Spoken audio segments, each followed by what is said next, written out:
Welcome to Monster Man. Dun dun dun dun dun dun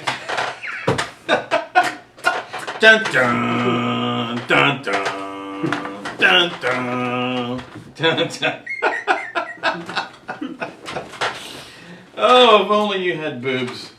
Well, Big little luscious boobs. moobs. What are we doing? We're going to talk about slashers for some reason.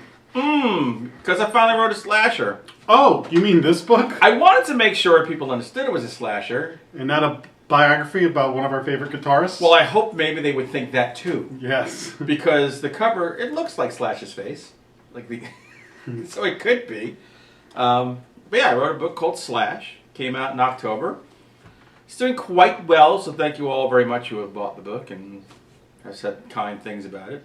It's a slick book. And that son of a bitch who said something unkind, I'm going to find you. Slash you.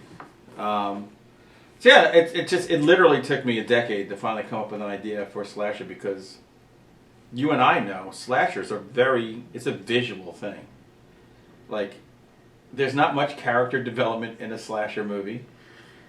I would imagine it's hard to work on the suspense in a book about a slasher. So yeah, when you do a book, it's completely you have to invest readers' attention in the characters. So you have to create characters. And then on the second part, I had to find a cool place because what's better than Camp Crystal Lake, Haddonfield, Texas, any campground. And then third, I have to come up with a cool killer. You do have to come up with a cool killer. That was the thing that maybe was the hardest for me to come up with. So what I did was I created my cast of characters. I said, Final Girls is a big trope, right? It's familiar. I said, I'm going to have a final girl in this. However, the final girl in this, Ashley King, in chapter 1, she's already been a final girl for 5 years. She survived. So this is almost like a part 2. Exactly. So I get a lot of people read this and go, I can't read. I want to read. Where's the first one? I want to read that. But what I decided to do was take it to the part 2 land. So you have a girl who survived the Hayden Resort Massacre, which is an old Catskills resort that's abandoned. The reason I thought of that is we go camping up in the Catskills, and we pass by the old Nevele. Remember the Nevele Resort? I remember the name, the Nevele. At the Nevele. There was a whole commercial when we were young. Mount Airy Lodge is in the Poconos. Beautiful Mount Airy Lodge, which is now a casino. Is it? And doing better than ever. But I've been to the Catskills once in my life. I mean, by the time you and I came of age, the Catskills, the glory days were over. So the Nevele was a thing. As a kid, I thought, oh my God, look, they've got movie theater and skiing and all this stuff. Doesn't the Catskills have a big Hasidic Jewish population? Yes, it's known as the Borscht Belt. Yeah, because that was the thing that struck me was we went places and they had like a lot of stuff related to that. And I was like, well, what is going on here? This is different. This is where it is. I mean, everybody went, but predominantly Jewish. And you get all your great comics, Joan Rivers and Henny Youngman. They were all performing. Yes. This is where Dirty Dancing takes place. So beautiful area. To me, whenever I would pass by the Nevele, it's big, it's huge. The amount of acreage is huge, and the buildings are still there. Oh. And I've always just wanted to crawl in there and just explore. I'm too old to go to jail. So I said, all right, that's going to be... That's the first thing that clicked into place. It's going to be the Nevele and the Catskills. Once you have that, then you start building a story around it. Right. So I remember I was first starting to write about the resort, and I'm like, I don't know what to call it. And then in the other room, I heard a story about Hayden Panettiere. And I went... The Hayden. So I called the it the cheerleader. Hayden. So I called it the Hayden. This is how writers' lives work. I heard Hayden Panettiere. Think she's cute. Makes a good name for a resort. And I started populating the characters in my mind. So I knew I was going to have a final girl. And this is not giving any spoilers away. It's even in the back of the book. The very first chapter is her dealing with all this post-traumatic stress, and she's got a fiance, Todd, who's taking care of her this whole time. And she hangs herself and kills herself. So the one detractor I've had that I really looked into, hated how I handled final girls. She said, how dare you break the sanctity of the final girl? The final girl is the girl who is strong, who overcomes. And I'm like, yeah, that's because you see them moments after. But the aftermath of knowing that you survived this and there's a killer that can't be killed and is still out there, it's going to screw you up. Actually, the latest Halloween movie is one of them, because they decided to reinvent Jamie Lee Curtis as, okay, that happened to her, whatever, 30 years ago, and it screwed her up for life. There's no way it can't. No way it can't. And this is a girl who did everything she could to overcome it and had a great support system, but it didn't matter. The damage is done. And by the way, her name is Ashley Lawrence from Hellraiser and Adrian King from Friday the 13th. Easter eggs. There's Easter eggs in there. And then we put our good friend Jerry Mulcahy in there. Monster Man logo. Jerry! Hello. Hello! So Jerry's a friend of Todd, who is left with the aftermath of Ashley killing herself.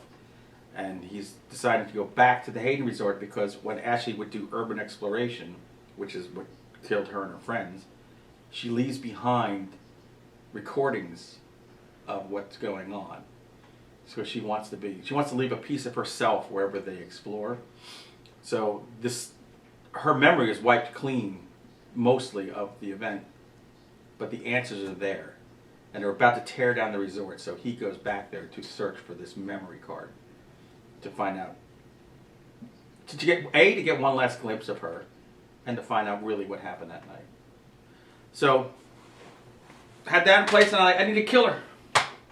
Gotta find a killer. Let me guess, because on the cover it says the Wraith is back. Hey la, the Wraith is back. So yes, I came up with the Wraith, who was, for those of you who read my Evil Eternal, he's very similar to the priest, to the undead priest. But I wanted something that can't speak much, huge, hulking. Father Michael? Yeah, very good. He's kind of similar to him, but far more soulless and destructive. And his presence, he's locked into that particular resort for a reason. And there's a big backstory. Like, a lot of times the backstory is either none or scant. I give a very detailed backstory that reveals itself as you get the clues and go further in. The Wraith actually has another name, and it's something that I guarantee nobody was expecting. Because I also wanted to make it, well, not rational. How can you make a slasher rational, like a slasher killer? I don't know, man. Well, I wanted to make it enough where you go, oh, that's why he can do what he can do. So it's like the Santa Claus is coming to town, where it explains where everything came from? Exactly. Magic corn feed. So, even though you seem like you're in a part 2 of something, it gives you all the parts. It gives you the part 1 and all the prequels that will come that Jason Brandt would never let me write. So, everything's in there, so it all comes to a head in this resort. And it was just... So, but you have to, in a book, you have to establish all this stuff before you start the killing. And then it's what kind of cool, fun kills are we going to have. This is going to be my first book of 2020. Yay! 2020. Oh my God, it's 2020. How did 20 years from Y2K happen? We've been doing this show since 1973. I know. And we were 50 when we started. We've made so much money off it we could retire. Yeah, that's why we're still doing it. And still drinking cheap Budweiser. Platinum. Exactly. I need the cheapest beer I can get with the most alcohol content I can find. Bang for your buck. So, what are some other slasher movies? I can tell you, look, these are the things that inspired me. Was that a clumsy segue? Aren't all our segues clumsy? And if anyone wants to buy us a Segway for Christmas, we'll take it. You should buy these for people for Christmas, even though this will be posted after Christmas. But buy this with the money, all those Amazon and Barnes & Noble gift cards you got. Yes. Don't know what am I going to get? Boom. The subtext of this show is to buy this book, by the way.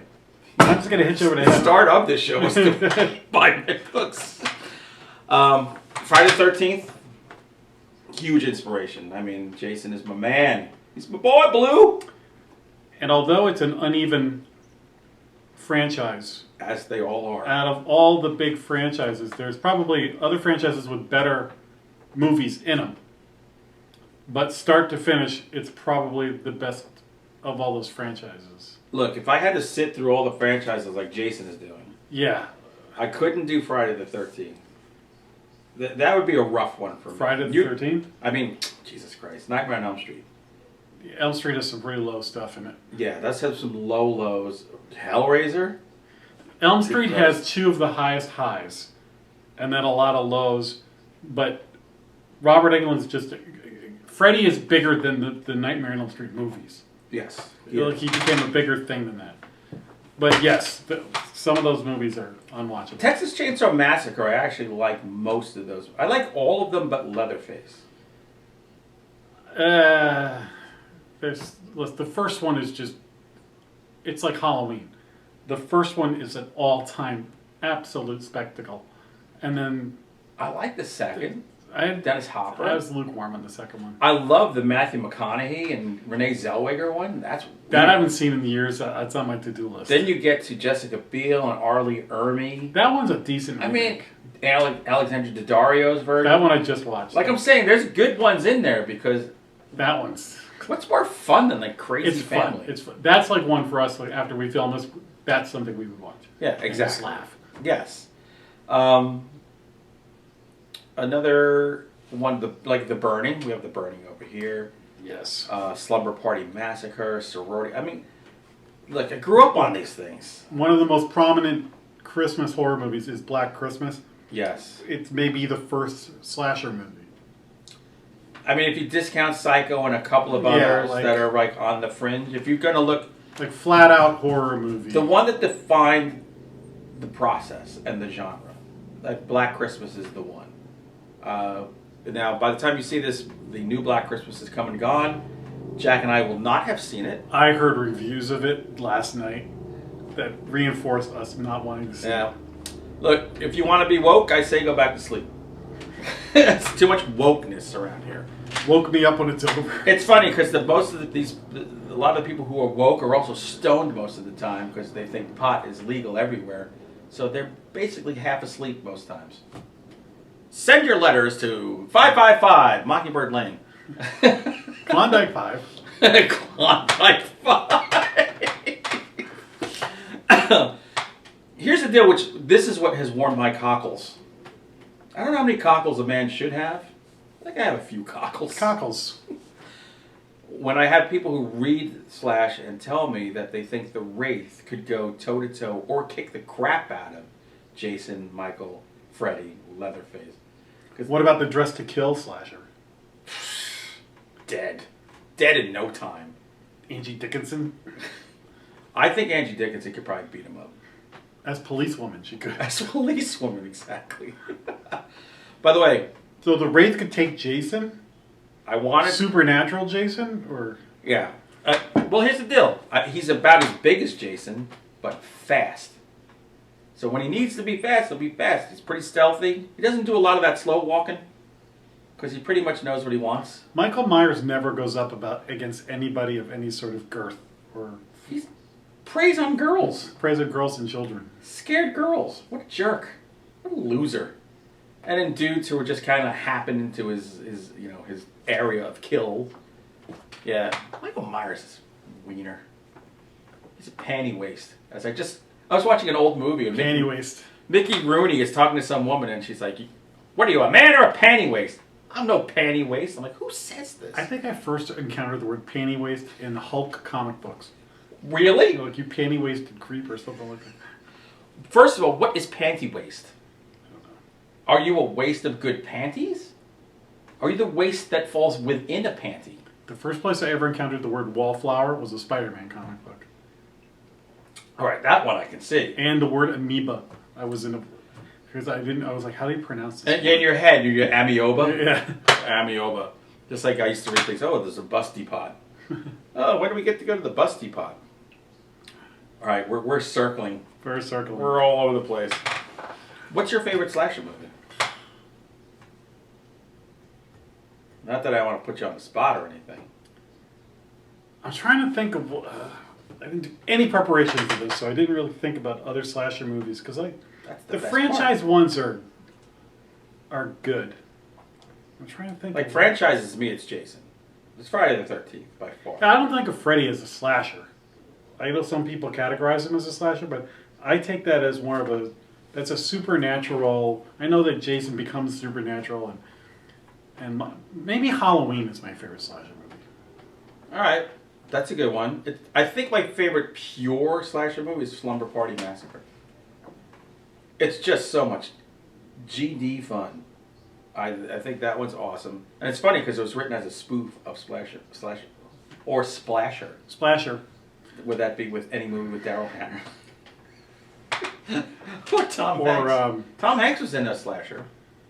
Who's the guy that's trapped in a closet? R. Kelly. Oh, he's a Splasher. Jesus Christ. Get out of the closet. I gotta pee in the closet. That guy is getting everything that comes to him. Sure. Yeah, so I'm going to say Halloween's my favorite slasher movie. I mean, I love Halloween. Absolutely. Because it's in my top, horror movies. Mm-hmm. So I got to put it in there. But I would...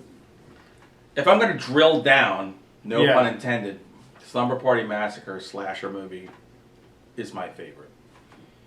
But there's so many others. I mean, it's countless. Do you feel like a slasher is primarily with a knife? No. It could be with whatever. Whatever's at your disposal. What about Terrifier, Art the Clown? Is he a slasher, or is that something totally different? I think Art the Clown, I think he's a slasher. He's a killer, out to murder everybody around him. He's just, man, that end of that movie, did you see that coming? No.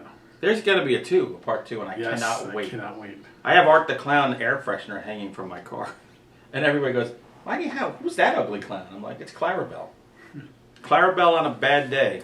It's funny because when you think about it, because we grew up watching 80s slasher movies as they came out, there were so many movies we saw that we've just forgotten about. Yeah. That are just oh yeah, I saw it. I mean, every week you watched a movie about a slasher. It was constant. Here's one I don't like and own. Don't Go in the Woods. Oh, jeez. This is the Madman in the Woods thing. It's terrible. Thank you, Vinegar Syndrome. Is Madman a slasher, or is he a... Madman's a slasher. He's a slasher. Madman Mars. Rob Ehlers. I don't like that one either. Although it's got a great, is that the one with the hot tub scene? I don't remember. There's a great one with the hot tub scene. I think that might have the hot tub scene. There's Motel Hell. Rory Calhoun. Is that a slasher movie?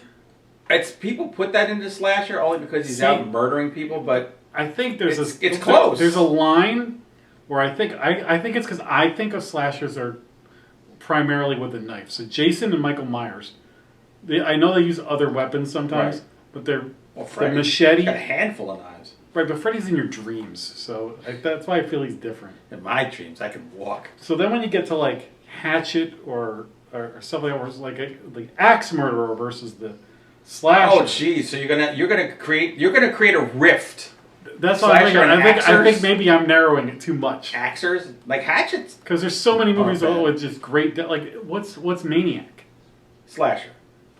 Total slasher. I love that movie. That gives I like the remake too. Gives me effing creeps. The remake I love. What's his name? Elijah Wood. Elijah Wood.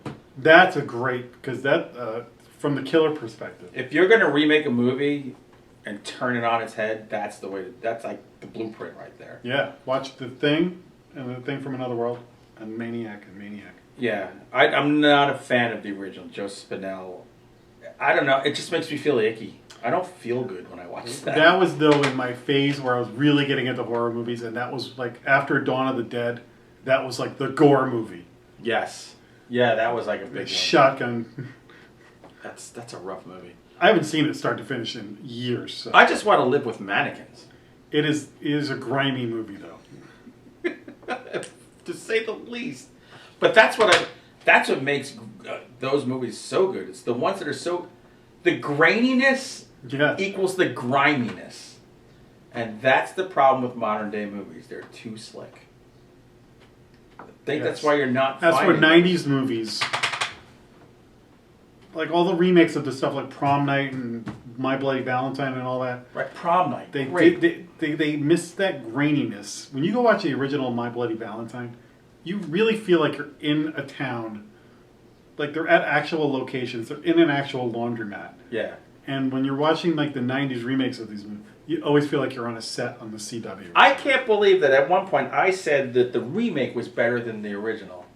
And look, it's a great thing. You can change your mind in life. You don't have to stick your feet in the sand and never move. Change. Like, I thought that was better. And then I watched them both back to back, and I was like, what was I thinking? Oh, we both know, because we've been doing this for so long.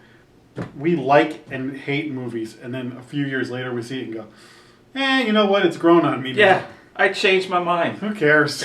And I find that it's weird, because I would figure as I got older, I would get more and more narrow. But I seem to be accepting of a lot of stuff. One of the interesting things, too, is and we both do this, sometimes we're really critical of one movie, and we cut another movie slack. And For no reason whatsoever. And the example I give you is, you didn't see it yet, but on our other podcast, Final Guys, I cut the movie The Shed a lot of slack. Right. Because to me it was just like a video rental that was like, I watched it, I got a kick out of it, and now I forget about it. Like I returned it to the video store. Forget about it. I watched a horror movie tonight. I don't put too much thought into it. Right. There's other movies I've watched and it's like, that movie pissed me off. It was so bad. Well, we're watching a lot of movies for a podcast, and now it feels like an obligation. It's like homework. So if they're not good, it's really aggravating. Yeah. Whereas if we're sitting around, and I was like, my pants are over there, and I don't feel like putting them on. I'm going to watch a movie and kill time. I'll have a different experience. The other thing is we're pay-per-viewing movies that ordinarily we'd wait till it comes to Netflix or something. Ugh. So it's like, I just dropped $5 on this stupid movie so I could talk about it on the podcast. And inevitably, when we spend $5-6 on a movie that's garbage, it will be free within 2 weeks. Oh, God, yeah. Every freaking time. And, Jesus. and we're like the only two idiots in the world that aren't pirating movies. I know we're honest jerks. Like, I keep telling everybody to watch Harpoon. Harpoon's so good. Great movie. And then they come back to me, I had to pay $4. And they're drawing the line on the sand at $4. I'm like, but you're going to spend $17 to go see Frozen 2? I mean, come on. $4. Harpoon is the hidden gem of this year. Yeah, absolutely. We're giving away our list right now. Yes. Let's give it away. Give it away now. All right, so listen, your homework, buy this book, and I'm a slow reader, so sometime in the summertime I'll have my review. I think it's going to suck you in. It just got sucked in. It might suck you in. It's got more. So yes, Get this copy and it'll have my DNA on it. If you like these movies that are like around here, all of this went into this machine, broken down machine that it is. Machine from 8mm. And then it came out in the hands on the keyboard. So it's my love letter to that genre. Can't wait to read it. Well done. Thank you, sir. All right, we'll see you clowns next time on Monster Man! Monster